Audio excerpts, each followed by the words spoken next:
Ever wondered what happens when a mother abandons her family for a life of luxury, only to face the child she left behind in a moment of life or death? This is a story of heartbreak, sacrifice, and redemption that will grip your heart. I'm Mr. Hope from Dark Voices, and today, we dive into a tale that proves love can heal even the deepest wounds. Monica screamed as she stuffed clothes into a suitcase, her hands shaking with fury. "I can't rot in poverty with you. I get nothing from you or your ugly child." She stormed out of their cramped home in a dusty South Carolina town, leaving behind her husband, Larry, a street vendor who sold snow cones, and their daughter, whom Monica cruelly called ugly. She left them for a rising politician. She chose wealth, and for years she lived a life of comfort. But years later, standing in a pristine hospital, dressed in surgical scrubs and trembling slightly before a major operation, Monica froze when she read the name of the attending surgeon. When the door opened and a tall, poised, striking woman entered, Monica's breath caught. Dr. Joanna Joey D. Carter. Yes, her daughter. The daughter she abandoned. Can you imagine facing the child you deserted, now holding your life in their hands? Stay with us on Dark Voices as we unravel this emotional journey. It was a scorching afternoon in a modest neighborhood in Jackson, Mississippi. The sun bore down like it wanted to slap every soul trying to make ends meet. On the corner of Maple and Jefferson Street stood Larry Carter, thin and sun-weathered, but smiling. "Cold drinks, fresh snow cones, just $1, he called out cheerfully. "Colder than your ex's heart." He chuckled to himself, dabbing sweat from his forehead. His cart was tiny, just a cooler strapped to a set of wheels, filled with ice, sweet syrup, bananas, and sugar. He had a handwritten sign taped to the front, "Tough weather? Chill with this." To Larry, it wasn't just business. It was a mission. It was a fight for his and his daughter's survival. Beside the cart sat a little bench where his 8-year-old daughter Joey perched quietly, scribbling in a torn-up notebook. "Here, sweetheart." Larry handed her a plastic container with rice and dried fish. "Eat while it's still quiet out." Joey stared at the food wrapped in a reused grocery bag. No complaints, no questions, just a smile as she ate. "Dad, we got any ketchup?" Larry shrugged. "Ketchup with dried fish? What are you, royalty?" He rummaged under the cart. None left. Joey giggled. "Just kidding. Tastes great even without it." What she didn't know was Larry hadn't eaten all day. He'd saved every cent for her lunch. Every sale he made, he remembered, "This is for Joey." "What do you want to be when you grow up?" he asked, arranging the little plastic cups for his drinks. "A doctor," she said confidently. Larry laughed. "Doctor? That's a big dream. Our teacher said, it's okay to dream big. Dreams are free, right?" Larry looked at her for a long moment and nodded. "Yeah, dreams are free, but they're hard to reach." Joey scooted over and grabbed his hand. "But we can do it, right, Dad?" In the eyes of others, Joey was a punchline. Always bringing rice and dried fish to school, wearing a faded backpack and busted shoes. Quiet, never in fashion. But to Larry, Joey was his world. Watching her do homework in that torn notebook made his heart ache. Not from poverty, but from fear. Fear that someday he couldn't even give her lunch or pay her school fees. "Sweetheart, want to come to the farmer's market with me tomorrow?" he asked, trying to sound upbeat. "I'd love to, but I have an exam, Dad." "All right, you study hard. I'll take care of the snow cones." That's how their days went. Together in hardship, together in hope. They lived in a ramshackle trailer patched with salvaged wood and metal. That evening, Larry started cooking rice over charcoal while Joey colored in a second-hand coloring book someone donated to the thrift store. They ate plain rice with soy sauce and a tiny sliver of salted fish. "Dad, is Mom mad at us?" Larry froze mid-bite. Joey's eyes were wide, innocent, and full of questions. "I don't know, baby," he said slowly. "But even if she's not here, I am. You're not alone." Joey nodded. "It's okay as long as you're here." And right there, in that night of darkness and hunger, there was light.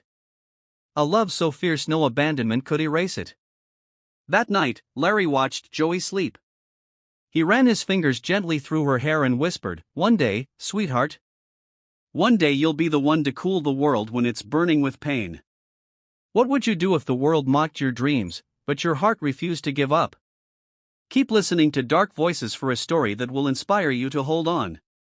"Good morning, ma'am," Joey greeted cheerfully, offering a polite handshake to her teacher at Jefferson Elementary. But instead of returning her smile, the teacher just frowned, her eyes catching on Joey's faded uniform, clearly a hand-me-down, its skirt patched multiple times and the collar worn thin by years of wash. Behind her, some students snickered. "There she is, Miss Dried Fish," one girl whispered. "Bet she eats rice soup for lunch." Another giggled. "Look at her shoes, man. Those things talk more than SpongeBob," shouted a boy. Joey stayed quiet. She didn't flinch, didn't run. She just smiled, pressing the sting of their words deep under a thin layer of courage. She walked calmly to her desk in the back corner near the window, not because she was chosen to sit there, but because it's where no one noticed her. "Joey, you'll be your group's representative for the project," the teacher said while writing on the board. She nodded silently. "Why her?" a voice muttered. "She can't even afford paper." They didn't care if Joey heard. She closed her eyes for a second, wishing she could be home beside her dad's cart, where no one mocked her, where smiles existed, even through hunger. That afternoon, she found her dad still at the cart, slicing gelatin cubes, coughing. He looked exhausted. Still, he sat up with a smile just to greet her. "How was school, sweetheart?" "Fine, Dad," she said. It wasn't true, but she couldn't add to the weight he already carried. Larry glanced at her shoes. Now the soles weren't just talking. They had tongues sticking out. Her socks peeked through the holes. "I'm sorry, honey. When we save a little more, I'll buy you new ones." "No need, Dad," Joey said quickly. "These still work. I don't want you using up your capital." Larry didn't answer. He just looked down at the knife in his hand, his fingers trembling slightly. He hadn't realized tears had started falling from his cheeks. The next morning, as Joey walked to school, Larry followed her quietly from a distance. She didn't know. From behind a tree near the school gate, he saw it again. His daughter getting mocked. "Her bag looks like it's built for floods," someone laughed. "Bet she doesn't shower," another kid sneered. Larry swallowed hard, his brow furrowed. He wanted to march over and shout at the kids, but he held himself back. He knew it would only make things worse for Joey. That night, they got home late. Joey wrote under the soft glow of a kerosene lamp. Larry tried to sound cheerful. "Want a new backpack, sweetheart?" Joey shook her head. "Our teacher said, what matters most isn't what you carry, but what's in your mind." Larry smiled, but inside he wanted to scream, to shout to the world that his daughter was the smartest, most hardworking, most lovable child in existence. The next day, Larry left early. He brought every leftover snow cone in stock and sold all day and into the night. Avoided the dark, braved the heat just to try and earn enough for new shoes. But his earnings still fell short. He could only afford half the price. So, he made a painful decision. He pawned his old cell phone, the only thing he had left from Monica. When Joey got home, something wrapped in paper was waiting on the table. Larry couldn't hide his excitement. "Here you go, honey. It's for you." Joey slowly unwrapped the paper. Inside, a pair of shoes, not branded, not new, but clean, sturdy, whole. Tears welled in her eyes. "Dad, how did you get these?" Larry smiled. "Got a new customer. Buys a lot of snow cones. That's all." Joey didn't ask further. She just hugged him tight, fully, gratefully. To her, the shoes were enough. To Larry, that hug was worth more than any treasure. At school, Joey was always quiet, always in the back, always with rice and dried fish for lunch. But in Larry's world, Joey was his reason to keep going. That night, as Joey slept soundly on a mat, Larry sat in the corner, quietly flipping through an old photo album. There was only one photo inside, a picture of a woman he hadn't seen in years. Monica, the woman he once loved. Joey's mother, the woman who nearly shattered his life. He stared at the photo. She was smiling, still beautiful in his memory, but pain clawed at his chest. That night came rushing back. "I'm not going to rot in this life of poverty, Larry." Monica's voice was sharp as she crammed clothes into their worn-out suitcase.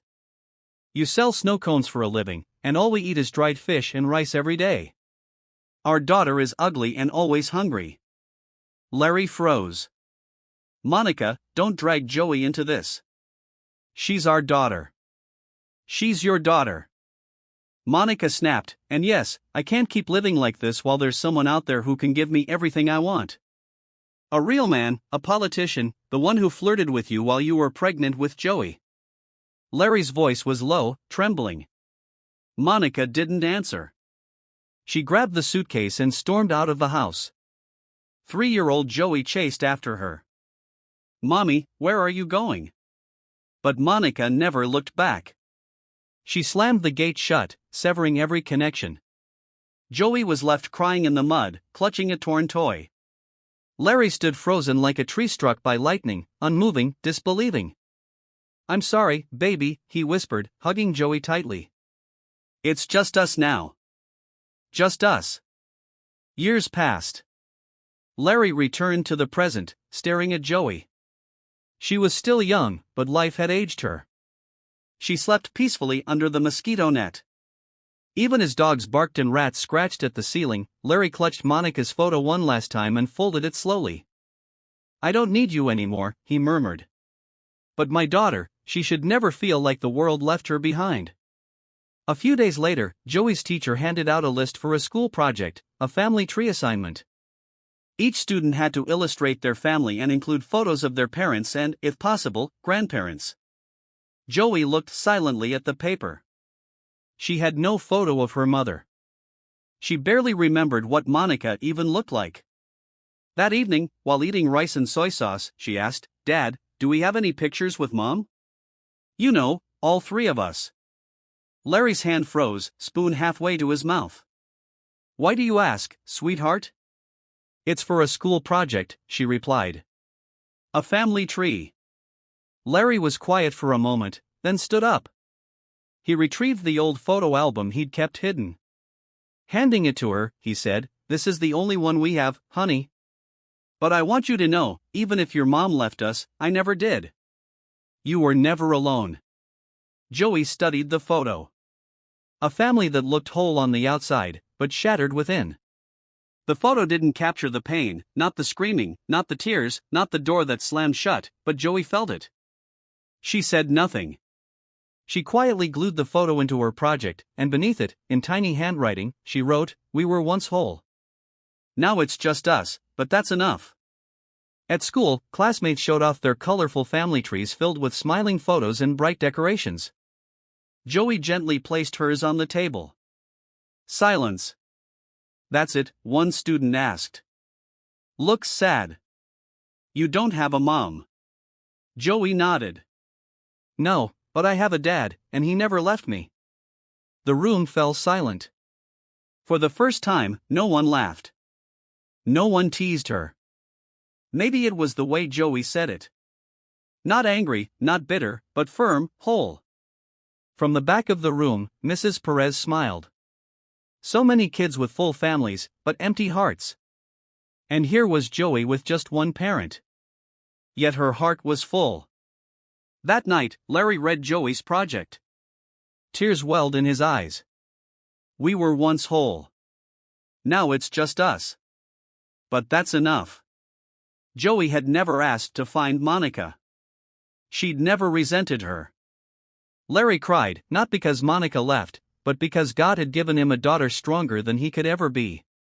Breaking news flashed on their small, flickering television set, another successful feeding program held by Mrs. Monica Ramirez Donovan, wife of former Senator Arthur Donovan, through their private foundation in Newark, New Jersey. Joey sat silently, eyes fixed on the screen, the old TV sputtering and buzzing as it struggled to keep a stable picture. Still, her mother's face was clear. Impeccable makeup, pearl earrings, designer blouse, a gentle smile as she handed food to children on the streets. "That's your mom," Larry said quietly from behind. He wasn't sure whether to turn the TV off or just let Joey sit in silence. "She's beautiful," Joey whispered, her voice cold and hollow. "She doesn't look like someone who left us." Larry didn't speak. He knew how hard it was for Joey to see the woman who had abandoned her, and he also knew he couldn't hide it forever. Every news broadcast, every headline, every billboard bearing Monica's face, they were salt on an old wound. The next day at school, Joey carried a new activity card. In the corner of the classroom, she overheard two classmates gossiping. "My mom said, Mrs. Monica Donovan is the prettiest first lady in town. Super nice, too. I bet she could be my mom." One joked, and they both laughed. Joey stayed quiet, but inside she wanted to scream, "She's not your mom. She's mine." Instead, she wrote her name on the activity card and walked out of the room. She went straight to the restroom. There, in a dark corner near a broken sink, she knelt and quietly cried. That afternoon, she came home to find no food in the pot, no water, just cold rice and a pinch of salt. She didn't eat. She went straight to her room, took out her old sketchbook, and began to draw. A little girl sat at the edge of a stage, watching her mother hug other children under bright lights. Beneath the drawing, she wrote, "I'm a child, too, Mom. Don't forget that." Weeks passed. Then one day, a flyer was posted on the bulletin board of their neighborhood center, "Free feeding program and medical mission brought to you by the Monica R. Donovan Foundation at the Jefferson Community Gymnasium." Joey paused as she read it. She quietly folded the flyer and tucked it into her notebook. When she got home, she left it on the table while Larry was turned away slicing gelatin. "Why are you looking at that?" he asked. "Oh, nothing. They're giving out free ointment." "Thought we might get some," she said casually, even though her heart knew the real reason. The next morning, Joey arrived early at the community gym. There were booths offering free haircuts, checkups, and a large stage with a huge poster of Monica's face. People cheered when she arrived. Pictures were taken. Mothers hugged her. Children shouted her name. Joey stood in the corner, watching from a distance. She gathered her courage and slowly approached the stage during a break in the program. Monica was sipping water, wearing sunglasses, and fanning herself. "Ma'am," Joey whispered. Monica turned. Her eyes scanned Joey from head to toe, pausing. "Yes, what do you need, dear?" Her voice was cold. "Are you Monica Donovan?" Joey asked, her hands trembling. "Yes." "Why?" Joey's voice softened, nearly a whisper. "I'm your daughter. I'm Joey." There was hope in her eyes, a flicker of longing. Monica let out a small, mocking laugh. "You, my daughter? The daughter of that snow cone vendor?" She glanced around, making sure no one was listening. Then she stood abruptly and stuffed her fan back into her purse. "I'm sorry, but I don't know you." Each word cut deep. "But ma'am, I really am." "Security!" Monica shouted, standing up. "Please escort this child out. She has no right to cause a scene here." Two security guards approached Joey gently. She didn't resist. She didn't speak. She turned away, tears silently rolling down her cheeks. She stepped down from the stage, the world spinning around her. She could hear nothing but her own heartbeat, thundering with pain. "Even my name, you deny." Joey came home wounded. Not on her skin, but deep in her memory. That night, she didn't eat. She didn't cry in front of Larry. She just sat outside their trailer, silently watching the stars. When Larry arrived and sat beside her, he noticed the look on her face. "What happened, sweetheart?" Joey shook her head. "Nothing, Dad. I just have a question. If a mother gives birth to a child in poverty, can she just erase that once she's rich?" Larry didn't answer. He simply pulled Joey close and held her tightly. He didn't need to ask what had happened. He felt it in his bones. Under the faint glow of the porch light, they both sat in silence, crying, not because they were weak, but because they'd been strong for far too long. Early the next morning, Larry was already up boiling water for coffee, slicing gelatin, preparing cups and ice for his cart. While stirring the syrup, he glanced at the clock. It was just 5 a.m., but he already heard Joey moving around inside. She was always up early, always preparing for school. "Sweetheart," Larry called out as he packed her lunch. "Here's your breakfast and lunch." Joey stepped out of their small home in her faded but neatly pressed uniform, smiling. She accepted the plastic bag. Inside was cold rice, one dried fish, and a small packet of salt. "Dad, is this gourmet?" she joked. "Very special," Larry laughed. "Made by a chef who's been hurt, loved, and sells snow cones for a living." Joey raised her eyebrow and grinned. "Sounds like a commercial. Maybe you'll be on TV soon." "Maybe just radio," Larry teased. Before leaving, she kissed him on the cheek. "Take care, Dad." "You, too, sweetheart. If anyone bullies you, let me know. I'll spike their snow cones with chili powder." Joey laughed, knowing that was the only kind of protection her father could afford. Laughter, love, and a dried fish lunch. Behind the school building was a small corner beneath a tree. That's where Joey usually ate lunch. She laid out an old handkerchief on the ground, placed her lunch on top, and sat alone. While her classmates shared hamburgers, spaghetti, or chicken sandwiches from the cafeteria, Joey quietly ate rice with dried fish, rubbing it with a pinch of salt to stretch the flavor. But she didn't look sad. In fact, she smiled, eating as if there was a warm story to go with every bite. One day, her teacher, Mrs. Perez, approached.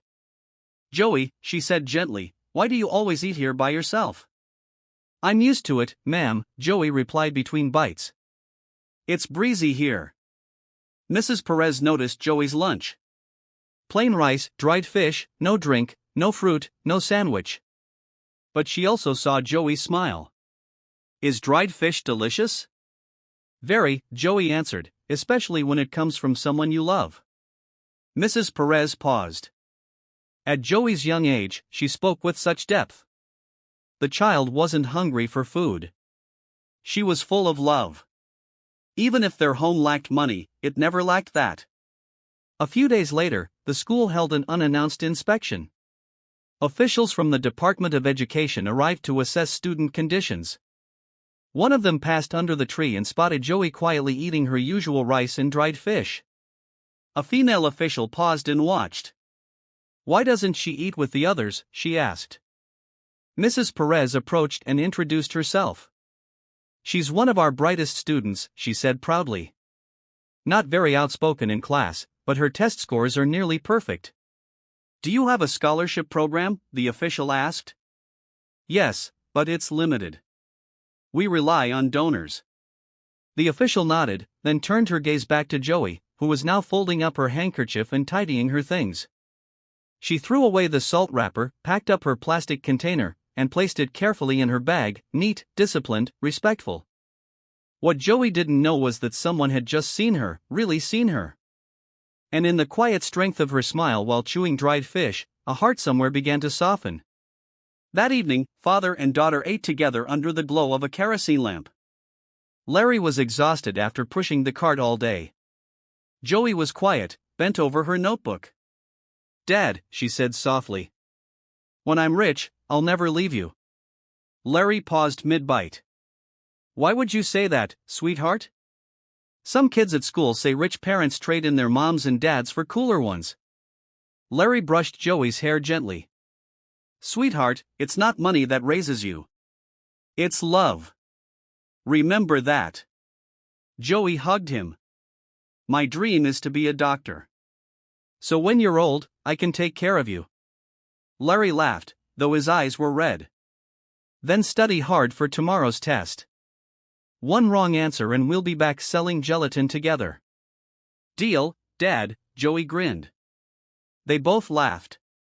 And that night, under the lamp, over a meal of rice and salt, the hope beating in their hearts grew stronger than ever. Excitement buzzed through Joey's classroom. Everyone was talking about the upcoming field trip.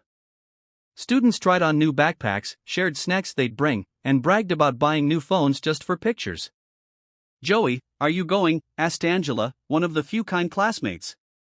"I'm not sure yet," Joey answered, forcing a smile. "It's going to be awesome. We're going to the zoo, the science museum, and we're eating at a fast food place," Angela squealed. Joey nodded, but inside her chest felt heavy. The trip cost $12, a week's worth of Larry's snow cone sales.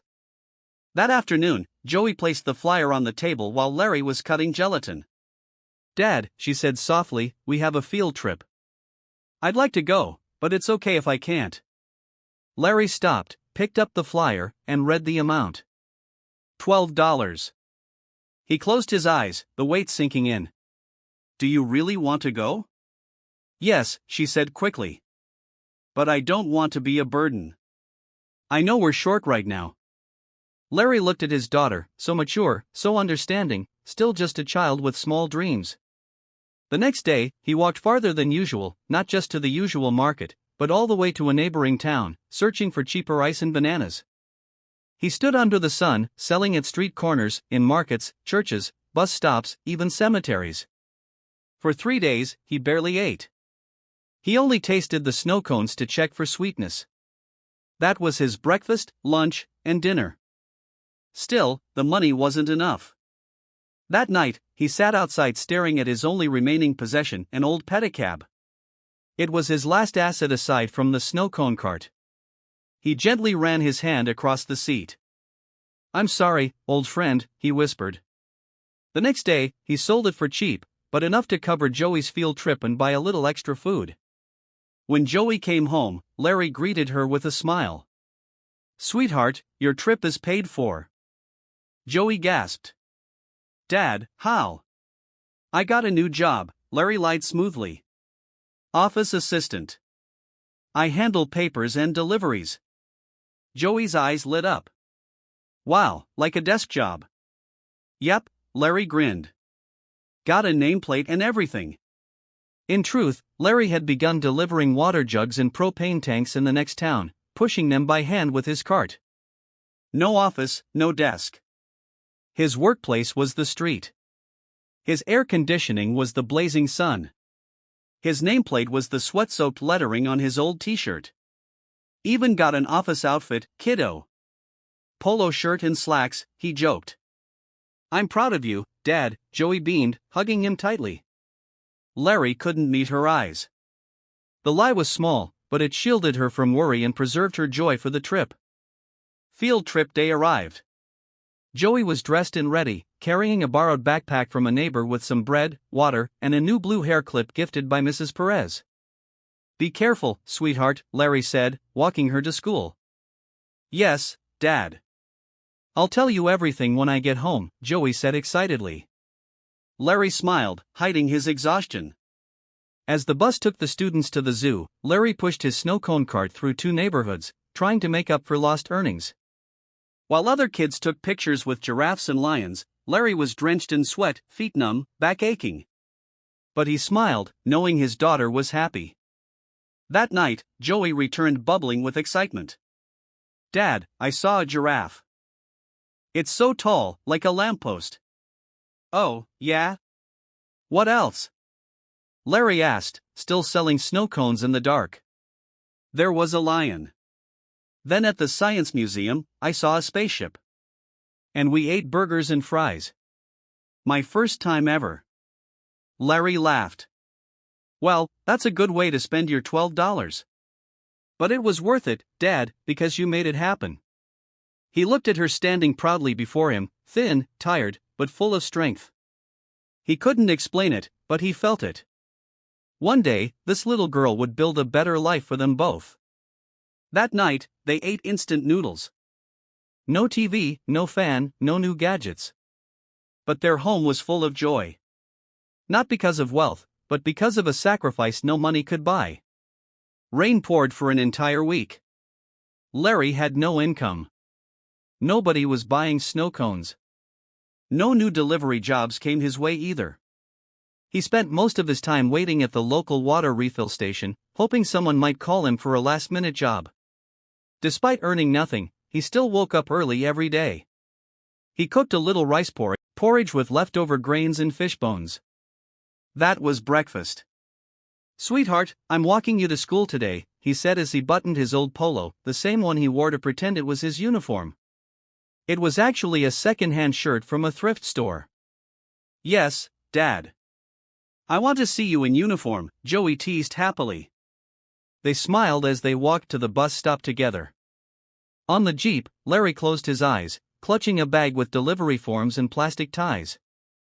Joey stared out the window, watching kids with new shoes, backpacks, and umbrellas pass by. "Dad," she whispered. "Thank you for everything. Even if we're poor, life with you is wonderful." Larry shut his eyes tighter. If only she knew the truth. How many nights he'd gone without food just so she'd have something to eat at school. He didn't respond. He just squeezed her hand. When the Jeep stopped at the school, Joey smiled and waved. "Bye, Dad. Be safe at the office." Larry nodded. "You, too, sweetheart. Do your best." As the Jeep pulled away, Larry walked back to the refill station across town. Rain began to fall again. He rushed to ask one of the clerks, "Hey, any deliveries today?" "Yeah, 1 gallon for a customer nearby." "Can you take it now?" "Absolutely," Larry said. He threw on his old blue jacket, one from a previous delivery job, still embroidered with his name, Larry. The road was slippery. The water jug was heavy, but he pushed forward through the rain, hoping to earn even just a little. That same afternoon, Joey was riding home in a Jeep, staring out the window. As they turned onto a narrow street, she noticed a commotion, traffic, flashing ambulance lights, a crowd gathering. Then she saw a man lying on the pavement. Blood pooled beneath his head. His jacket was blue with the name Larry embroidered on the back. "Stop the Jeep," she cried to the driver. "Please stop." The driver pulled over. Joey jumped out and sprinted toward the scene, nearly tripping on the wet grass beside the road. As she got closer, her knees gave out. It was Larry, unconscious, bloodied, wounded. "Dad," she cried. His eyes were closed, a gash above his brow, bruises on his arms. "Please, someone help us." Joey shouted to the bystanders. A neighborhood officer stepped forward. "We've already called the ambulance. They're taking him to County General. You need to come with us." Joey cradled her father, tears mixing with the rain and blood. Her hands trembled. She didn't know whether to scream, pray, or panic. All she knew was one thing. "You can't leave me, Dad. Not now." At the public hospital, Joey sat outside the emergency room. Her palms were stained with dried blood from clutching her father's wounds. She had no money, no one else to call, no mother. A nurse approached. "He needs to be admitted. He's critical. There's bleeding in the brain. We'll need to operate, or we could lose him." "We don't have any money," Joey shouted, her voice cracking. Please don't give up on him." From a corner in the hallway, the hospital's chairman, Dr. Matthew Mendes, had been watching. He saw the girl sitting on the floor, clutching a torn jacket. He approached. "What's the patient's name?" he asked. "Larry Carter," Joey sobbed. "And you?" "Joey Carter." Dr. Mendes didn't say anything else. He simply looked at the child, scared, crying, but still clinging to hope, and rested a hand on her shoulder. "Let me take care of it." Joey spent the entire night outside the ICU. She sat on a hard wooden bench, hugging her backpack and her dad's bloodstained jacket. Through the glass, Larry lay unconscious, connected to tubes and machines, still not waking after surgery. Nurses came and went. Even Dr. Mendes checked in with updates and had helped cover some initial expenses. But Joey knew the truth. That would only last a few days. Her father's medicine alone would last a week. She had no money for lab tests, CT scans, follow-ups, or extended ICU care.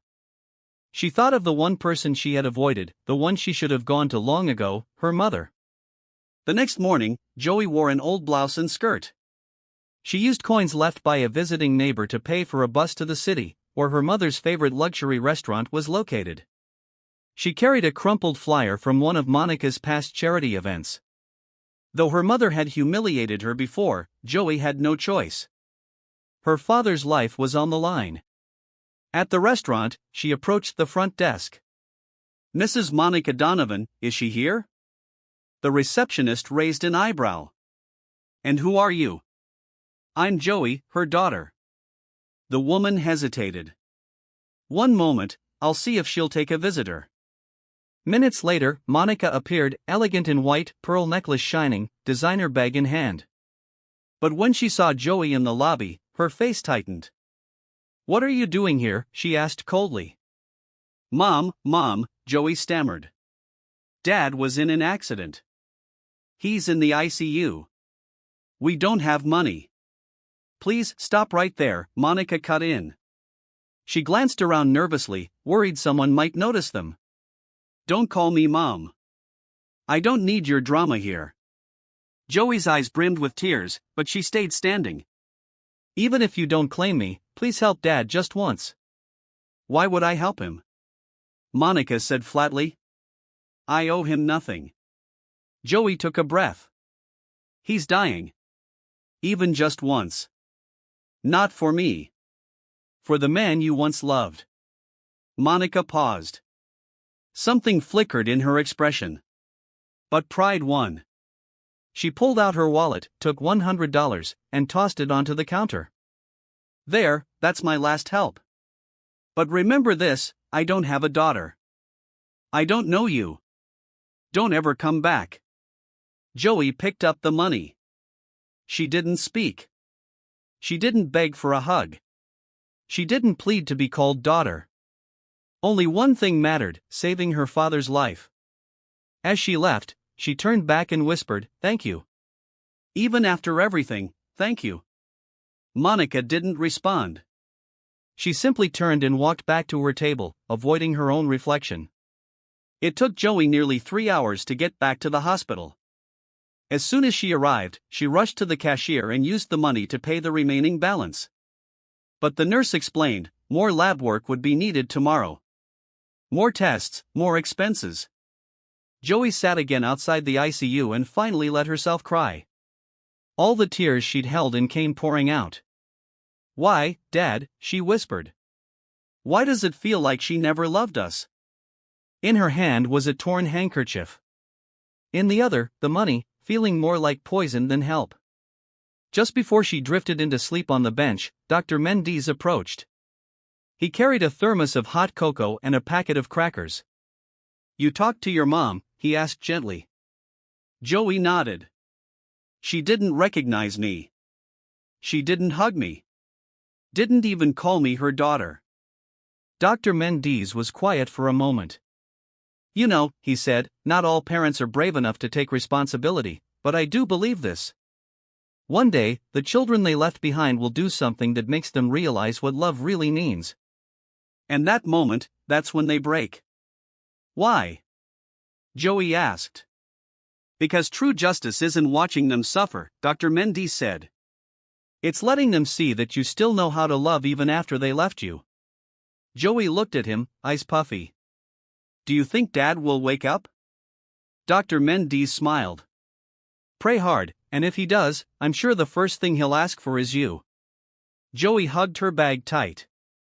For the first time since the accident, she slept with a little peace. The fight wasn't over, but hope was alive. In the quiet hours of the early morning, the hospital hallways echoed only with the soft beeping of machines and murmurs from nurses passing through the ICU corridor. Joey was curled on the old wooden bench, notebook clutched in her arms, fast asleep. A white blanket was gently draped over her shoulders.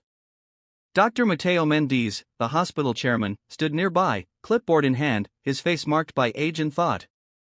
He silently observed the sleeping girl, wearing a faded school uniform, broken shoes held together with rubber bands, her lap covered in scratch paper filled with math formulas and essay drafts. A nurse approached. "Sir," She's the daughter of the accident victim, Mr. Larry Carter. She's all alone? Dr. Mendes asked. Yes, sir. No mother visits. She's been here by herself since the accident.